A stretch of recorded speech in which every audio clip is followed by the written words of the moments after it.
Hamza Sebunya bawa Rema Namakula omuyimbi atabuse. Songa ate Sheila Gashumba Akiguddeko Aganaga Amuwa. In a news pack channel, soko likinge, subscribing ku YouTube channel yaffe, nyiga kateka notification kusana okuleka obubaka bwawo mu comment section. Tutandise ne Dr. Hamza Sebunya bawa Rema Namakula avuddeyo n'atabukira ba bloggers ensonga mutabudde ensonga za kuba nti nno bali mu kwogerera mukyala we.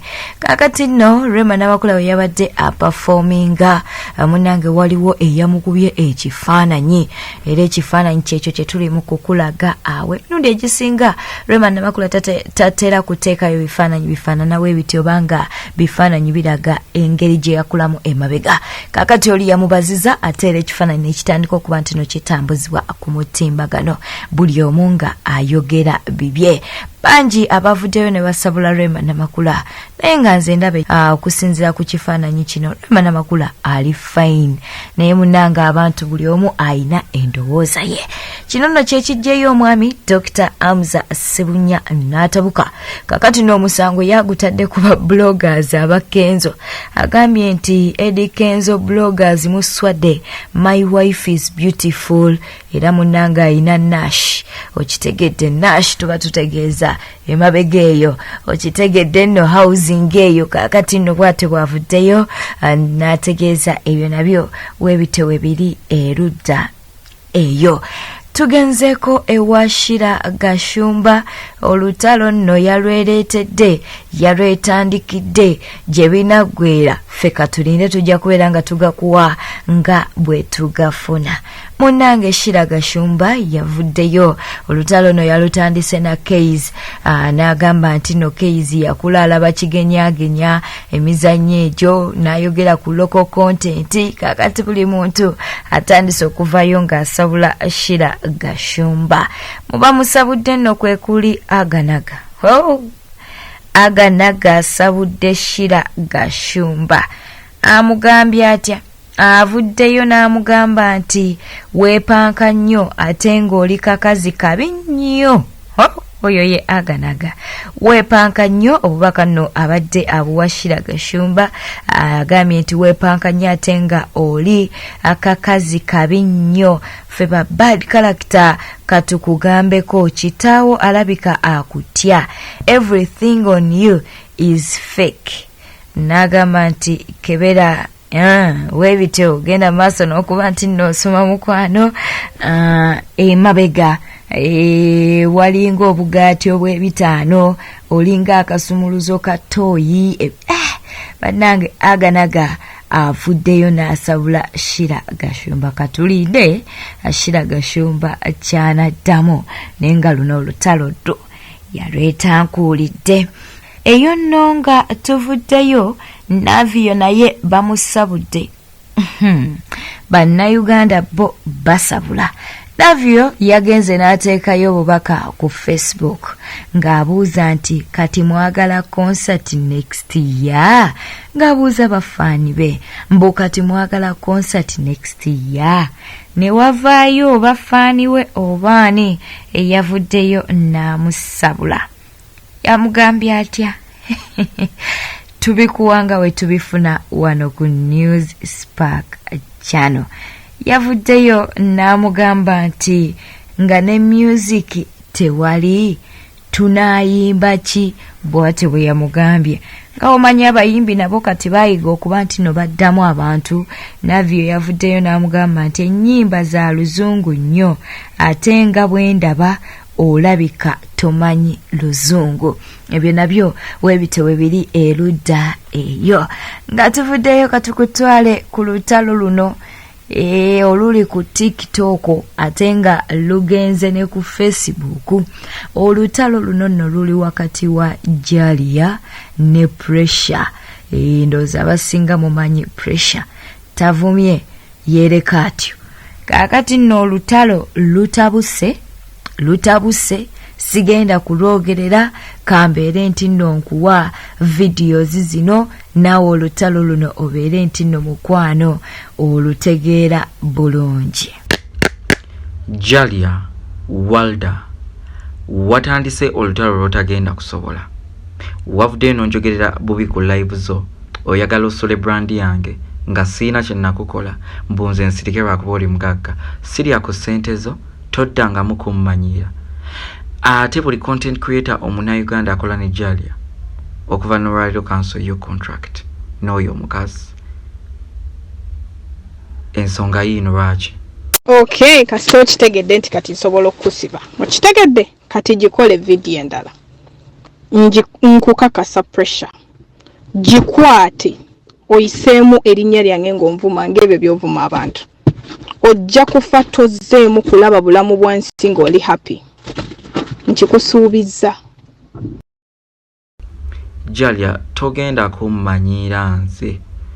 Olowooza olwanagana nange ogenda kulwanagana na gavumenti namba oyassa miliyoni mpeereza weereza bimesagi nga bino ebyekisiro. Stupid girl. Mugina kusasula omutiti gw'ensimbi for you to make me bring down those videos because it's nothing but the plain truth. I'm not going to take any sympathy vote for you. You're such a bad person. You're so selfish. God is going to use me as your most painful lesson. Watch me. Very smart guy. Ate nanti obanga ozikola tewerabira kuteeka ku address bagambe tuli Ntinda opposite St. Francis. Yeah, but tuli located, okay? Thank you, Dad. It's a written contract. I know what you're playing. You're trying to record audios so that you fake me and they put me into police. Wali on Sasula weekly nga video John Sasula zenkolera video ne video ziwan Sasula kuteekayo nenzija because we stopped the contract. Wangamba we stopped the contract nzenkolera ku week ezo video kusigala nga zali zibaninga you had to still pay me. Naye gwe Jalia togenda kunsobola. Run to police, run everywhere you can. Then you tell people how you sell the returns of stupid oil for 500k. Why you on Sasula center make? Where is the written contract? Stupid.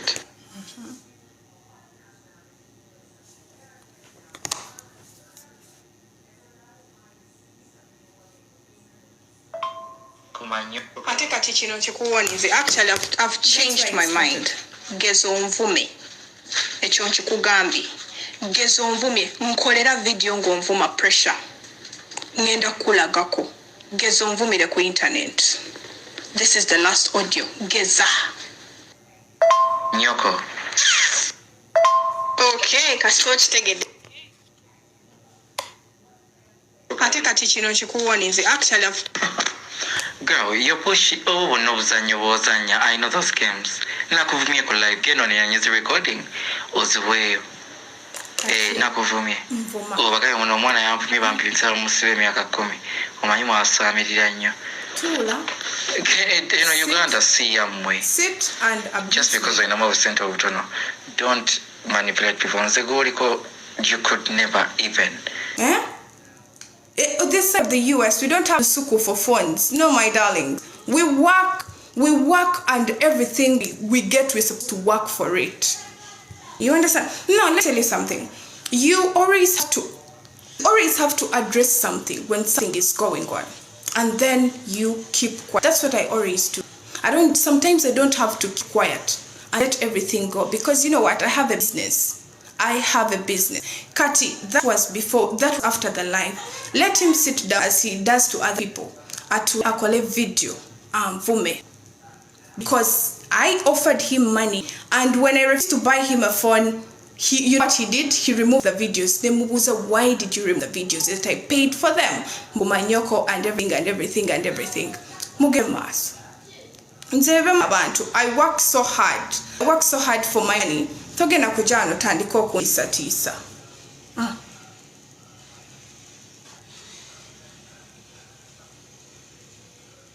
So anyway, that conversation is done. Listen, remember Jelly supporting someone near Yama? Who did I support that was abusing you? Who did I? The thing is, let me tell you, if you're my friend, you do not expect me to do palaniro. You don't expect me to do palaniro. I don't do that. I don't do palanirako. I can do that. I don't do palanirako. I can be a friend. I can be a friend to your enemy. That's fine. You understand? I don't do palanirako. Darlings. No, I just wanted to address that. That's all I wanted to address. But who don't want to work, they feel entitled to everything that you have. You understand? I've said it and it's done. Hey, how are you? No, my darlings. The reason why I talked about it, because it was hurting me, seeing abantu mbobalo the centers of tuzikola tuziwe bwetutyo. Boge kumulimu okukola mu katale nsasuddwa kusitula migugu olino gisitula mwete mungamba okite. We stopped working the moment he started asking for a phone. Nemugamba, it was nice working with you.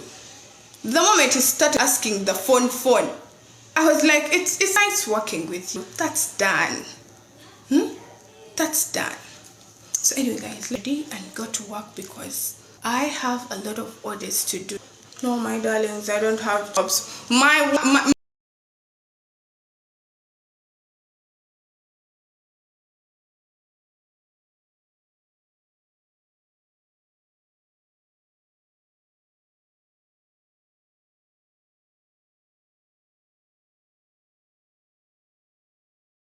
Wabale kuba ntino badde mulabi mulungi NAYE News Park channel tebelabira kuba ntino subscribinga ku YouTube channel yaffe likinga video eno kw'ossa n'okuleka obubaka bwawo mu comment section. Beera bulungi, weeraba.